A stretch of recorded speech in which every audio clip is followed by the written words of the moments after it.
குறிப்பிடுகிறார்கள். ஒரு கல் இருக்கிறது பலஸ்தீனில், அந்த கல்லை காட்டி சொல்கிறார்கள், யூதர்கள் இந்த கல்லில் 70 நபிமார்களுடைய கழுத்தை அறுத்திருக்கிறார்கள். அறுத்துவிட்டு மாட்டுக்கு புல் அறுத்தவன் எப்படி போவான்?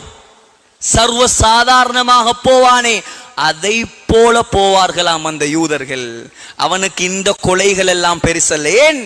நபிமார்கள் 70 பேரை கொன்றவன் அவன். அவ்வளவு மோசமான அல்லாஹ்வுடைய படைப்பு. ஏமாறக்கூடாது, அவர்களுக்கு பின்னால் போகக்கூடாது.